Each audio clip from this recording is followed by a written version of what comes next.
A very warm welcome to the Green Bean. My name is Katie and this is my best friend Jack. And today's episode is a sewing episode. I'm going to share a newly finished sewing project with you, as well as one that I've pulled out from the archives to breathe new life into and hopefully bring towards finishing.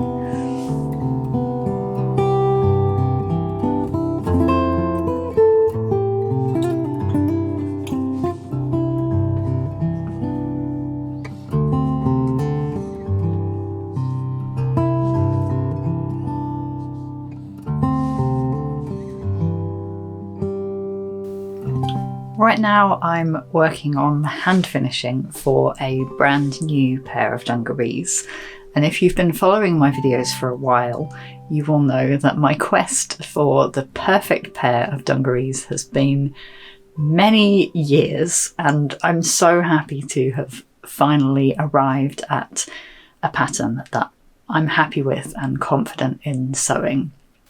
It is a bit of a Franken pattern, which means that I've smushed it together from many different sewing patterns, but I am going to try and explain to you the process of how I arrived at my perfect dungarees.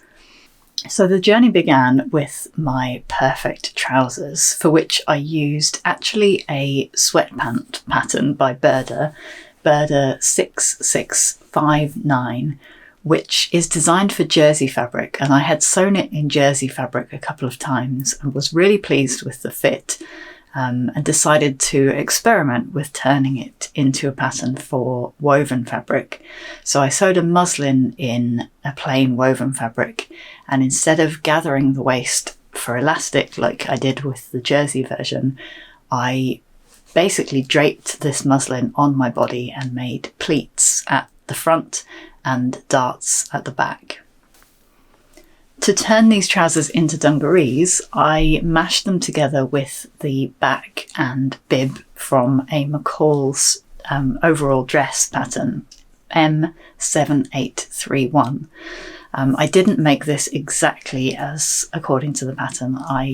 Having sewed it once, I adjusted the size of the bib to be a little bit narrower, just for a better fit on my narrow frame. I then joined these two parts together with a waistband, added button flies to each side so that I can get in and out of the things, and there we have it, a pair of dungarees. Now I have a paper pattern that I can go back to time and time again with confidence, knowing that these dungarees are going to fit, and I can use it as a blueprint for making some changes and modifications, which is what I've done with this pair.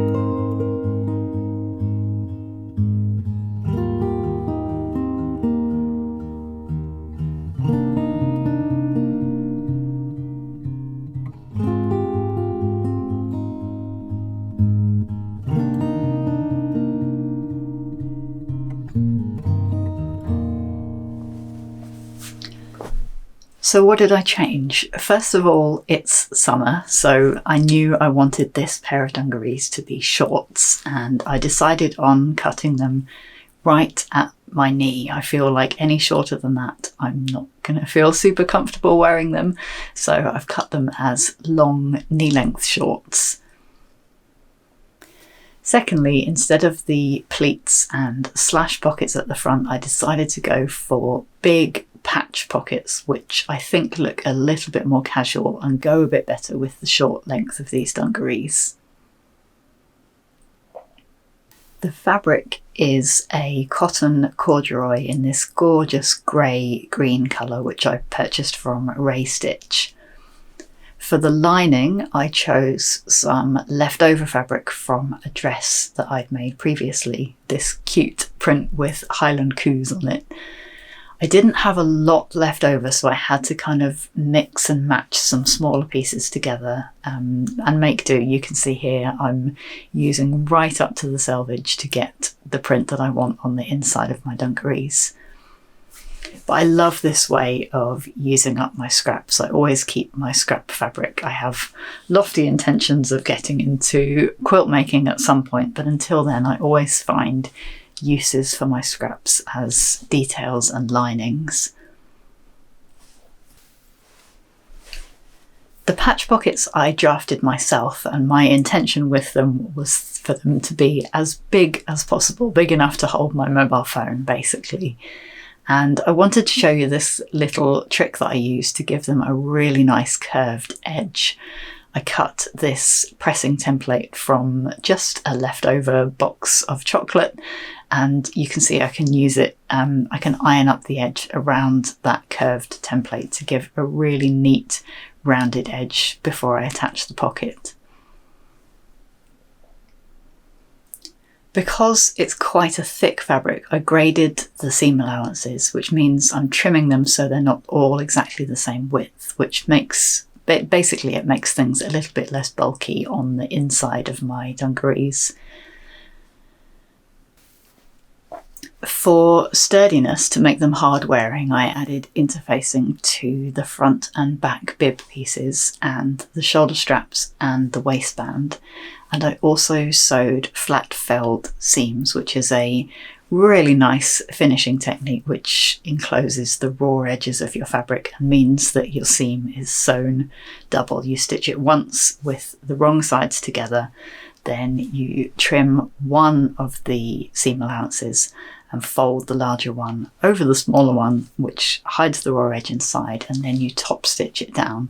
It's the finishing you usually see on a pair of jeans. I did this around the crotch seam and the inside leg to make these dungarees nice and sturdy.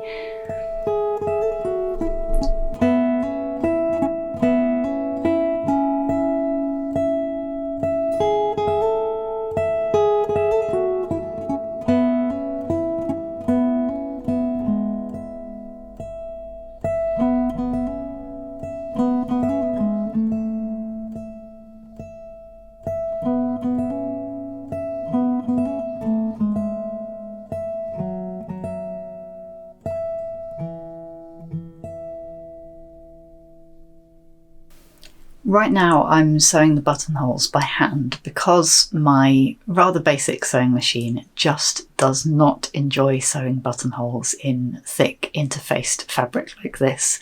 I have tried it a few times and it's always ended in disaster, so now I preempt it and don't even attempt to machine sew buttonholes on a big project like this. I just go straight for doing them by hand. I'm using a Gutermann silk buttonhole thread, and honestly I really hate this part. It's so slow and time consuming and I find it really quite difficult to do neatly, so I'm always a bit frustrated with how my hand finished buttonholes look, but it needs to be done. There isn't really an alternative, so yes, I just need to get on with this slightly tedious part of the project.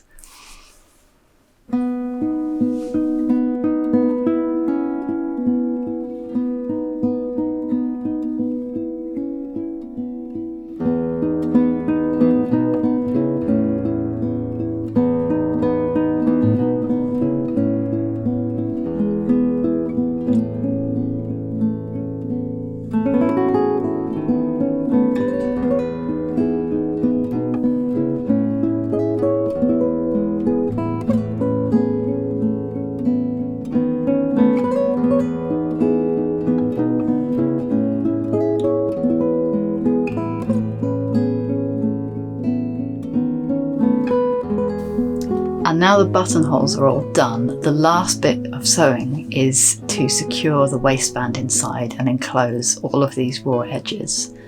Now arguably I could do this by machine, either stitching in the ditch on the front here or just doing some top stitching along the waistband.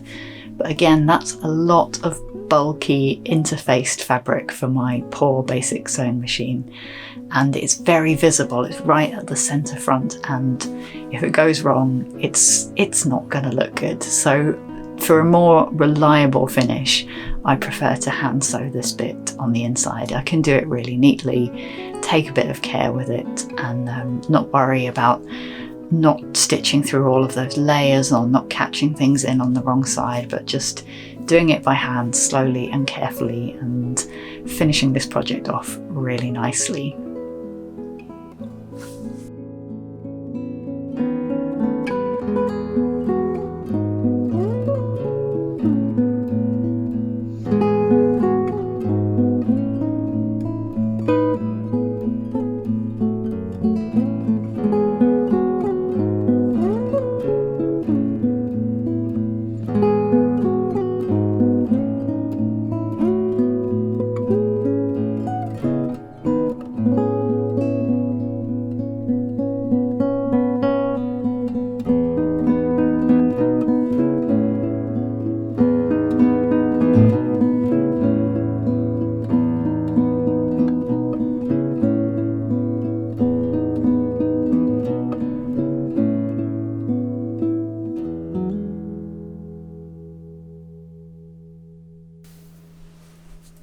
And finally, there's only one finishing touch left to get these dungarees off my sewing table and onto my body, which is to hammer in the buttons.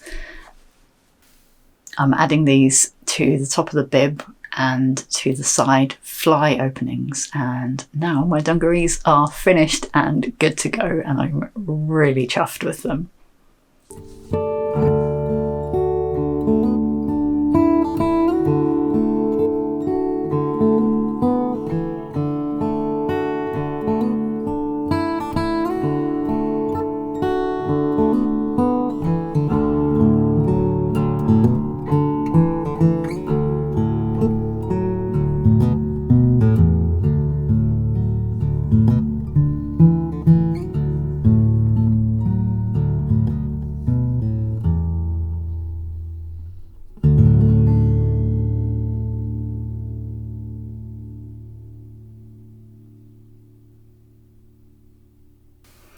As you'll know if you've watched recent Green Bean episodes, I've been having success with an approach to my knitting, which is to finish one old languishing project and then work on a shiny new exciting project. And alternating between the two seems to be working really well for keeping my interest and excitement with the craft.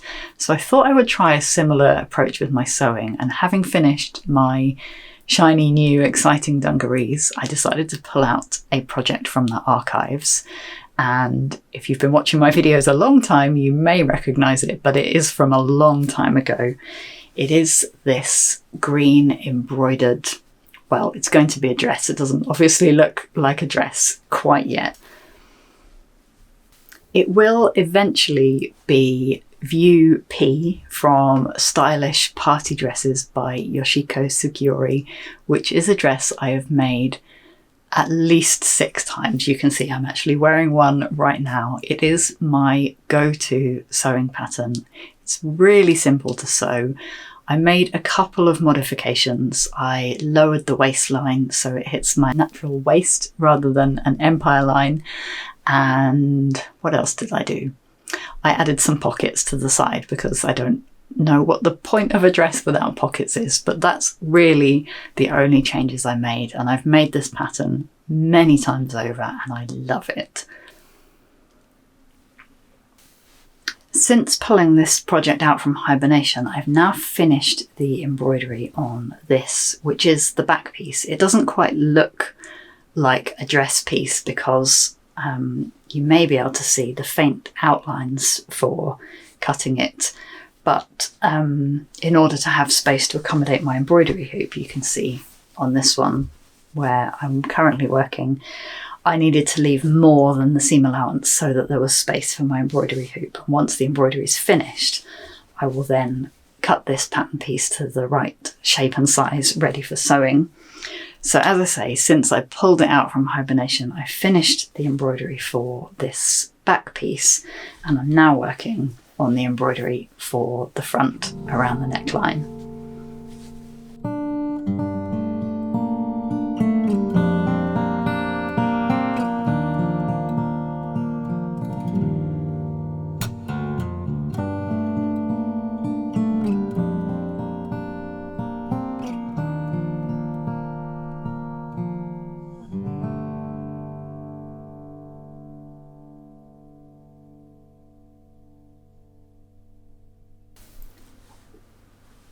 I've been using this Weeks Dye Works hand-dyed embroidery thread, which I bought in Kansas City when I was there in 2019, which I guess is when I last worked on this project. And I've been using 2 strands held together, but I'm starting to fear that I will run short without being able to complete this embroidery for the front. And obviously I could order more embroidery thread, but as it was 3 years ago, there is a risk of mismatched dye lots. And also I feel like ordering more supplies kind of defeats the purpose of pulling a project out from hibernation. If you need to order more stuff, does that make it a shiny new project? I'm not sure. But anyway, in the spirit of making do, I've decided that I'm not going to order extra thread, and I'm going to hold 1 strand of my hand-dyed embroidery thread with 1 strand of DMC, and I've picked one that I think is a fairly comparable colour. And doing this effectively doubles the length of thread that I've got left, so it means I'm confident I've got plenty and I don't need to stress about how much thread I'm using as I'm working this embroidery. However, the difference, I think, is noticeable, and sadly I much prefer the work that I've done with the 2 strands of hand-dyed held together. I feel sad that that bit of embroidery which I prefer is going to be on the back of the dress, and the one that is less tonal and I think slightly less special looking is what's going to be on the front. But never mind, because I started this project several years ago, that's just one of many things about it that are not quite perfect, and I'm just trying to make do and not stress too much about that.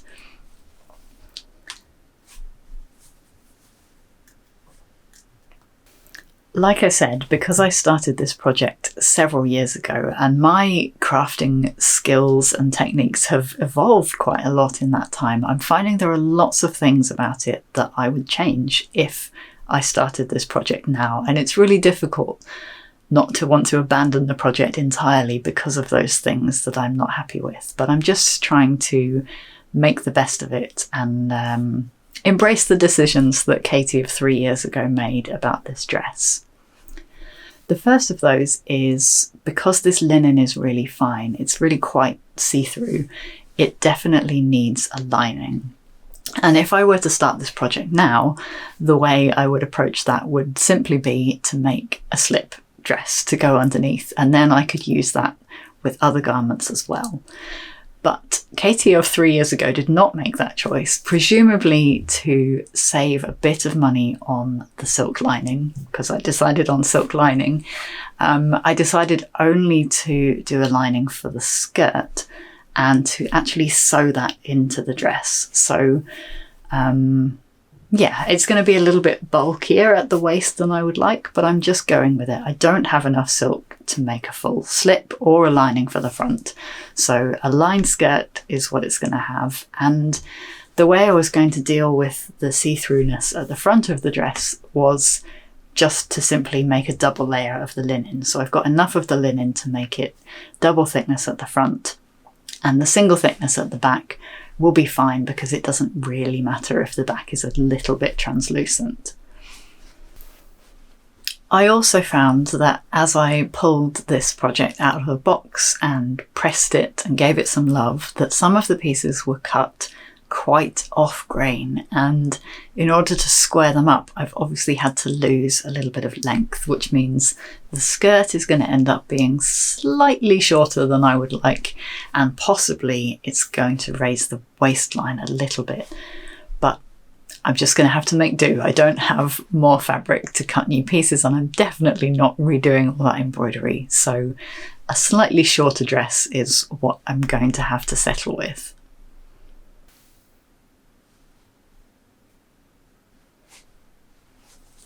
And as I'm working on finishing this embroidery, I'm trying to focus on the fact that all of these imperfections that I'm highlighting for you about this project are probably only going to be noticeable to me.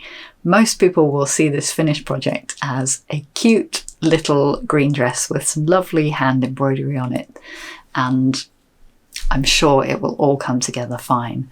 What's going to be really nice is once the embroidery is finished, this dress is so simple to assemble that it's really going to come together very quickly, and I'm not very far away from having a finished project here.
Thank you so much for joining me for this episode of The Green Bean. I hope you've enjoyed sharing and hearing a bit about my sewing projects as much as I've enjoyed sharing them with you. I love making these videos, and I could not do it without the support of folks over on Patreon. Thank you. If you're one of those lovely people who contributes financially, none of these videos would be possible without you. So huge thanks to everyone who supports me over there. And if you'd like to join us, you will find a link down below, along with the link to sign up to my newsletter and for my online shop. That's all for this time, and thanks again for watching. I will see you soon. Bye.